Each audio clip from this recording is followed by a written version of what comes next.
பாஜகவைச் சேர்ந்த மத்திய அமைச்சர்களும் பாஜக ஆளும் மாநில முதலமைச்சர்களும் தமிழகத்தில் மும்மொழி கொள்கையை அமல்படுத்துவோம் என்று சொல்லி பரப்புரை செய்ய தயாரா என்று முதலமைச்சர் மு.க.ஸ்டாலின் கேள்வி எழுப்பினார். இதுகுறித்த கூடுதல் விவரங்களை எமது செய்தியாளர் மாணிக்கம் வழங்க கேட்கலாம். வணக்கம் மாணிக்கம், விவரங்கள் என்ன? முதலமைச்சர் மு.க.ஸ்டாலின் சமூக வலைதளங்களில் தன்னுடைய பக்கத்தில் சில கருத்துக்களை கேள்வி கேட்டு மத்திய பாஜக அமைச்சர்களுக்காக கேள்விகளை முன்வைத்திருக்கிறார். அதில் குறிப்பாக தமிழ்நாட்டுக்கு வரும் மத்திய பாஜக அமைச்சர்களும் பாஜக முதலமைச்சர்களும் இந்த கேள்விகளுக்கெல்லாம் பதில் சொல்வார்களா என சில கேள்விகளையும் முன்வைத்திருக்கிறார். அதில் தமிழ் மண்ணில் நின்று மும்மொழி கொள்கையை அமல்படுத்துவோம் என்று சொல்லி பரப்புரை செய்ய தயாரா என்ற கேள்வியை மும்மொழி கொள்கைக்கு எதிராக முதலமைச்சர்கள் கேட்டிருக்கிறார்.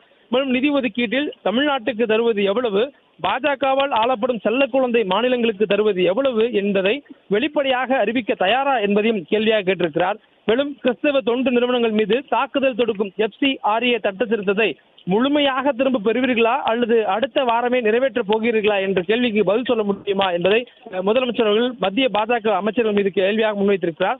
மேலும் இவற்றுக்கும் பழனிசாமி அவர்கள் தனது டெல்லி ஓனரிடம் பதில் பெற்று தர முடியுமா என்பதையும் எதிர்க்கட்சித் தலைவர் மீதான சாடலாக பதிவிட்டிருக்கிறார். மேலும் கண்ணியமற்ற அவதூறுகளை வாந்தி எடுப்பதை விடுத்து மக்களின் வாழ்வுரிமை பிரச்சனைகளை எப்போதுதான் பேசுவீர்கள் என்றும் எதிர்க்கட்சியினருக்கு கேள்வியாக முதலமைச்சர் அவர்கள் முன்வைத்திருக்கிறார். மேலும் தமிழ்நாட்டை துண்டாட எத்தனை பேர் டெல்லியில் இருந்து படையெடுத்து வந்தாலும் தமிழ்நாடு தலைகுனியாது, தமிழ்நாடு போராடும், தமிழ்நாடு வெல்லும் என்றும் அவருடைய பதிவுல குறிப்பிட்டிருக்கிறார்.